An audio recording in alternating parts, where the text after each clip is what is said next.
Tai mūsų pirmas rytas Venecijoje, kur sėdom nuo viešbučių į vandens autobusą ir dabar pradžiai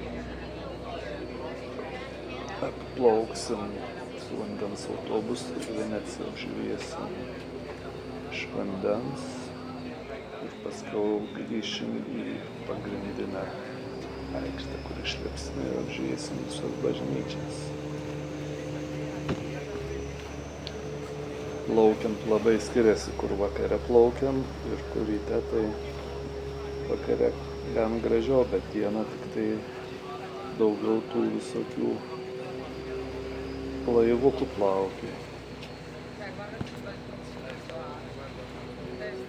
Šiaip labai neįprastas miestas, kai visur daug salų, bet su vežimėliu čia yra gan nepatogu, nes iš vienos į kitą salą pėstieji tai gal pereit per tiltus, o su vežimėliu yra tiltai nepritaikyti, tad turi realiai vėl sėsti į vandens autobusą ir važiuoti tik su juo.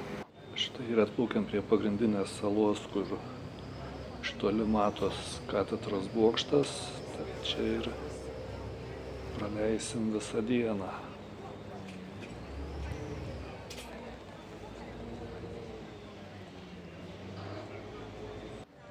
Išlipom pagrindinėje saloje ir iškart prasidėjo turistam skirti kioskai su suvenyrais. Dabar rugsėjo mėnesį irgi gan karšta ir daug turistų, tai įsivaizduoju, koks pragaras yra, kai yra vaikam atostogos vasarą ir dar karščiai čia taip pat vasarą, tai čia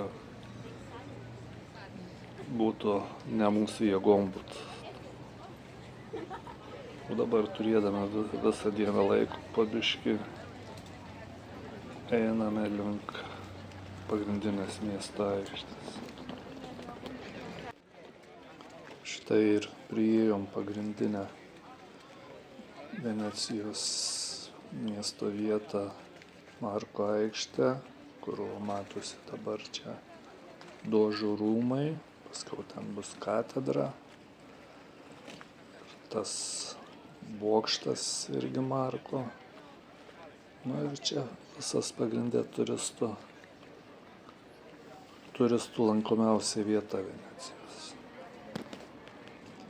Čia matyti vietinį italą pamatyti, tai būtų nerealu, nes kiek matos ir girdis, tai vien tik tai užsienio kalba.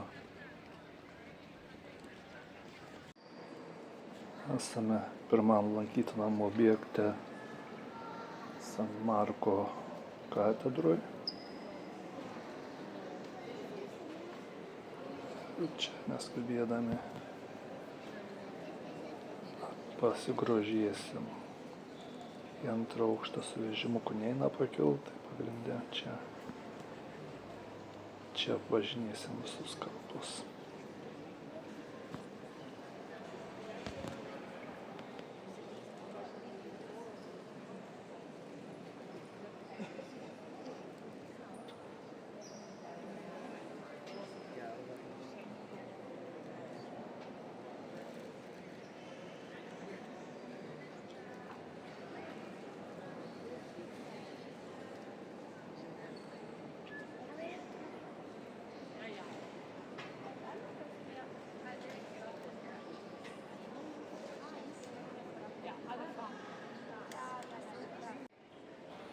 Dabar aplankysim šitos Dožo rūmus.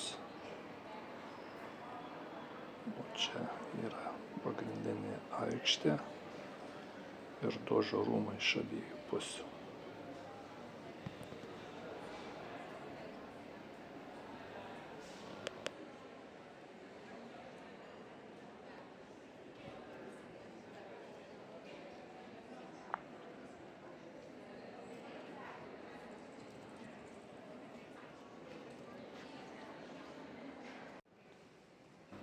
Dožo rūmuose yra keletas panašių salių, bet šita yra pati didžiausia ir pati puošniausia.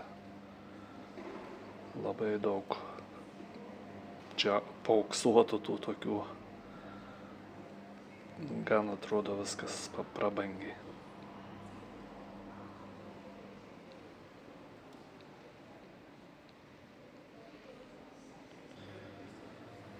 Čia tie rūmai yra per kelis aukštus, tai čia dabar jau esam paskutiniam aukščiausiam.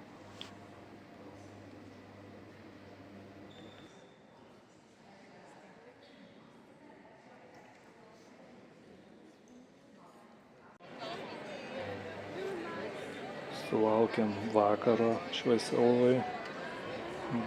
Vakaras, kai yra viskas apšviesta, žymiai gražiau atrodo vakare, tai visi pastatai. Dabar prašliaužysim visą šią salą, kol nusibos. Apžiūrėsim grožybės, kad eisim link namų.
Ir kadangi mes per tiltus niekur pravažiuoti negalim, tai vis turim sėsti į vandens autobusą ir važiuoti link namučių miegot.